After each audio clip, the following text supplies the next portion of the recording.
Hi guys, it's Casper Plays here. Today we're back with another video. Oh my god. As you know, it's nearly in the middle of the night. In 3 hours it's gonna be in the middle of the night, I think. I'm not sure. Okay then, it's the... You know what I mean. Okay. If it's... I thought maybe I should do a video at night, but I thought it's too late. But I thought maybe ask you a video. No, I just thought just talking about FNAF. If you didn't know what's FNAF, it's like a game. What's super scary, and there's like FNAF 1, FNAF 2, FNAF 3, FNAF 4, FNAF 5, FNAF 6, and there's more games. Okay, if you're scared, I don't recommend this I don't really recommend it to you. There might be some scary things in it.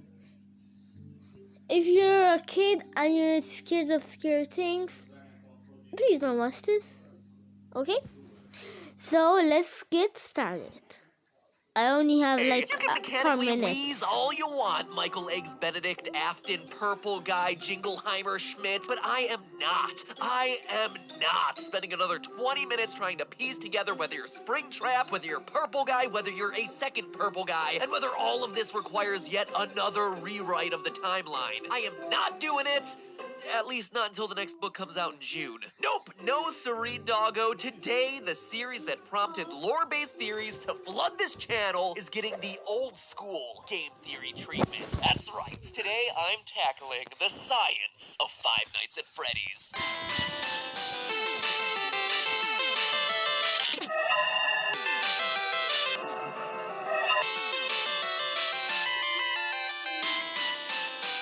Hello, Internet. Okay, I'm just gonna skip research. This. Oh, but things like it's not that I tell just OG creator William, time. aka Good. Springtrap Afton. How awesome would that be? Title, gameplay, boom, done. Feel free to use that idea as well. Meanwhile, in other FNAF updates, since a lot of you have been asking me on Twitter about my thoughts on this, the movie got itself canceled and then found itself a new production partner, Blumhouse Productions, the same guys who did Paranormal Activity, Oculus, The Purge, Get Out. Honestly, I think it's great news. Blumhouse has made a name for themselves by doing awesome movies on really teeny tiny budgets, and FNAF as an indie franchise needs that cheaply made indie vibe to really make it scary. It doesn't need a big studio like Warner Brothers, where it used to be, going in and meddling and trying to make it more family friendly so they can go in and sell more FNAF toys and it becomes the next Minions or something. Low budget is the way to go because it forces you to get creative. So this news actively made me excited for the movie. A video game movie based on FNAF. Seriously, all the subs to film theorists better get themselves ready for a heapin' helpin' of Freddy when that movie rolls around. Anyway, enough updates. I think that covers all the FNAF related things that you guys have been asking me about on Twitter. On to the episode.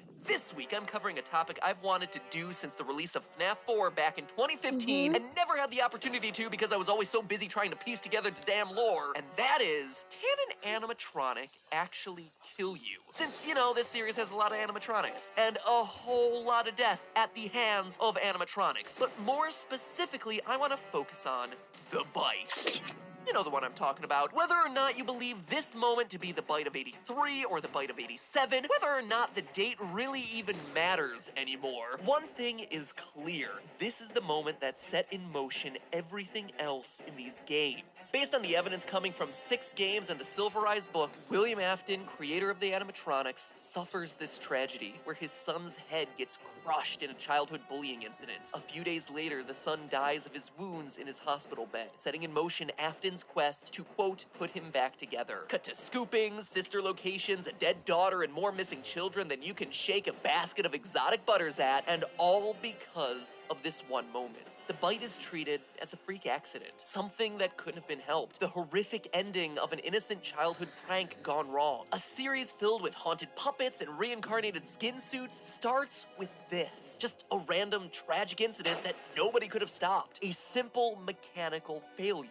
Remember, this is before any of the suits are haunted. It's still just a regular old animatronic. But is that really true? Does a regular old animatronic actually have the ability to crush a child's skull? Or is there something a bit more sinister going on here? Let me just say this. I will never look at my last sister location theories the same way again. And it's all thanks to the results of this episode's research. To begin to piece together the real danger these Disney rejects pose, we need to understand what makes them so dangerous in the first place. Sure, it might be easy to assume that Golden Fredbear and Golden Bonnie here are so deadly because they're spring-lock suits, but as we hear about in FNAF 3's phone calls, the locks are only used to hold back the sharp, pointy innards so they could be worn in suit mode. To change the animatronics to suit mode, insert and turn firmly the hand crank provided by the manufacturer. Turning the crank will recoil and compress the animatronic parts around the sides of the suit, providing room to climb inside.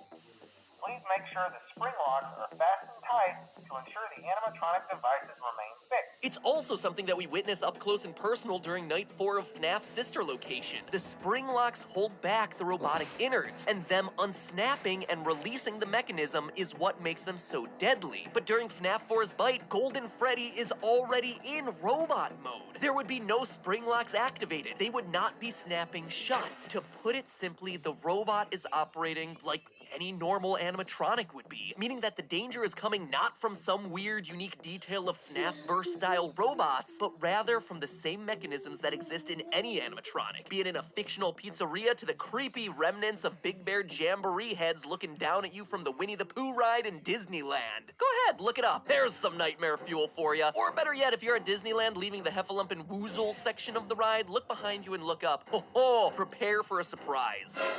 Anyway, all things considered, to truly unwrap this theory, we need to know how normal animatronics actually work. Enter a man named Vern Grainer, an engineer who used to build robots for Chuck E. Cheese. Turns out, how these things are built is actually a closely guarded trade secret, because I can pronounce my awas. But in an article he did for Nuts and Bolts magazine back in 2009, he confirmed that almost every entertainment robot on the planet is built from one core technology: pneumatic actuators. What are those?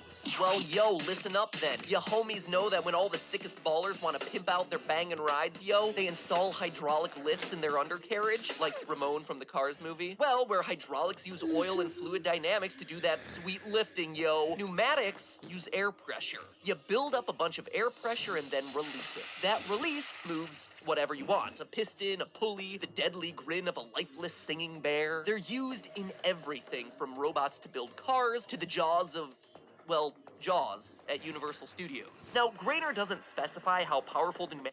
Before we finish the whole...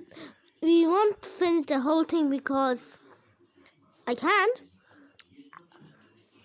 Okay, and I hope you don't forget to like this video and subscribe, and don't forget to turn on the notifications so you can never miss when I post a brand new video every day. And I hope you enjoyed. Shout out. Tomorrow is gonna be like my birthday. I hope tomorrow when I post a video I get some likes, like 10 or something, because it's my birthday. I have to get some likes in my birthday. So I hope you liked this video. If you enjoyed, like. See you guys next time. Bye.